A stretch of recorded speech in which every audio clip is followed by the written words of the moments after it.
And I just wanted to ask you, what are some of the one or two of the life-changing Jesus revelations that you have had personally? Yeah. And man, I asked Connor this in my first episode, Oh, so and good. Yeah. it was, yeah, I mean, that was one of my favorite parts of the podcast. But he threw it back to me, and I was like, man, it's a hard question because I feel like I could Uh-huh. go anywhere with this. No, for real. I literally have 10 ideas floating through my brain right Yes, now. And I'm like, which one do I pick? yes, Yeah. and so just pick one, and I just want to hear about it. Yeah. I think one of the ones that stands out. So I was in IHOP U. This would have been 2015, 2016, somewhere in there. And I was really wrestling with, okay, I've been on staff. I've been in part of the house of prayer for the last, 5, 6 years. Yeah. I came here thinking this is what I'm going to do. Like Mm-hmm. I was born to sing and to pray and to like lay my life out within the prayer room context. And then I was wrestling with this. Okay, but I really have these big dreams attached to the marketplace too. And how like one seems better than the other. To me, I'm like, I want to be Mary sitting at your feet. That's the better part, right? And all of those things that we hear. And I was like, how is it possible to be a Mary in the marketplace? Wow. I guess was a question that I had. And I took this course with Terry. God love that woman. Mm-hmm. She's amazing. Yes. She's such a fireball. And took this class with her called Worship Through Hebrew Eyes, where she goes through a whole bunch of different things. But one of the most marking things, and one of the reasons it's probably my favorite course I took, and I help you, was just the fact that the Hebrew way of thinking is very different from us Westernized Yes. Christians, Greek kind Oh of my gosh, mindset yes. that I've has taken this infiltrated. class. It's Yes. so good. And there was just a moment where, she was talking to us and she was saying that there is no ministry or marketplace in Hebrew way of thinking. Like when Jesus was walking on the earth, your ministry, as we would call it, Yeah. is the people that cross your path. It's the So people that you come face to face with. It's very similar, I would think, to like Heidi Baker of just like love the one that's in front of you.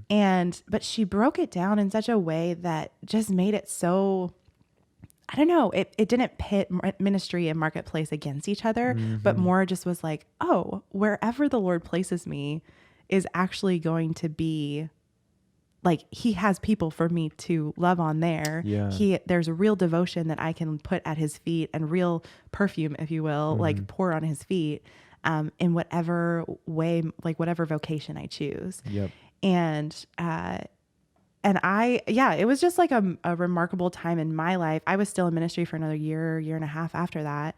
And then I transitioned into the marketplace, and I felt so much dignity making that transition, knowing that I wasn't giving up the greater good. Like I wasn't forfeiting my calling in Christ or anything like that, but it literally mattered to him just as much. And I was being faithful with the little that he was giving me within the marketplace. And I got to love on some really amazing people, some of which, knew the Lord, some of which didn't know him at all. And just being faced with different people that, I had been in the IHOP bubble for most of my adulthood at that point. Right. And it was so good to just be like, wow, the Lord, he has our paths crossed with so many different people. And that is ministry to him. It's like loving him as I love this person that's in front of me, whether they're easy to love, hard to love, whatever it might be. But that was something that really, it just stuck with me of like, whatever way I choose to go, it is unto the Lord. Deni, this is such a big one because I think this is something that people really struggle with. I mean, our calling, that phrase in and of itself, Right. is a huge like buzzword within Christianity of Absolutely. like, don't miss your calling. Right. And I just am like, he's so kind. Like he's just so kind. He's a really good shepherd. And he's not going to lead you. He's not going to just let you wander off. Literally, he comes and grabs that one that wanders off. And just the kindness of the Lord's leadership and the fact that he's a way better leader than I am a follower, but he still comes and grabs me and loves to walk with me in the journey. It's just been an incredible ride. So I've been in the marketplace for the last 4 years, 5 years, something Yeah. like that. And I've just met him in there, and I've gotten the opportunity to talk with so many different types of people and learn about who he is from believers and from unbelievers. Yes. Oh my gosh. Which is a shocking thing. Yes. The Lord is there in the midst of all of their lives. 100%. Yeah. Man, I think this is so good because I think there's people on both sides of the aisle. There's people in ministry who think that they're doing something that's superior than their friends in the marketplace. And I've definitely had that mindset at different points in my life. I have been that person 100%. 1000%. It's like, back it up, Deni, back it up. Yes. Yeah. And where I just, look at my friends and I just feel like I'm doing something way more significant than they are. And then there's other people who are on the other side who are in the marketplace and feel like, man, I'm not doing something that's significant. Yeah. And I want to do something that really like moves the heart of the Lord or really shapes, the culture, whatever it is. And so that's such a huge revelation of that, when you look at the Hebrew culture, which was, in the Jewish culture, which Jesus is Jewish. Shocker. Shocker, right? Alert for everyone listening.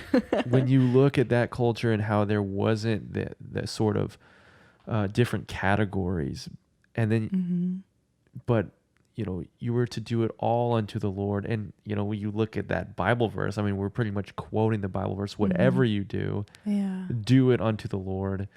That is such a game changer. It gives you so much freedom. Yeah. And I mean, it is true that there's different assignments and the Lord calls specific people to specific contexts and,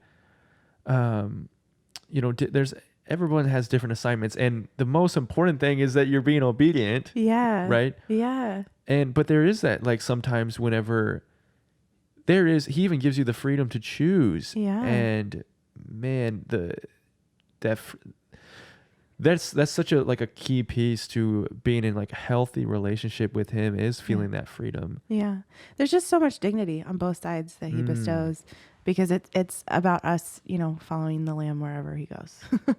That's the goal. And so, yeah, doing that, whether that looks, to be marketplace where you're working a 9 to 5 or whatever it may be, or whether you're in the prayer room for 8 hours a day or whatever it might look like. Yes. And like, he values it. He values us giving a cup of cold water to someone.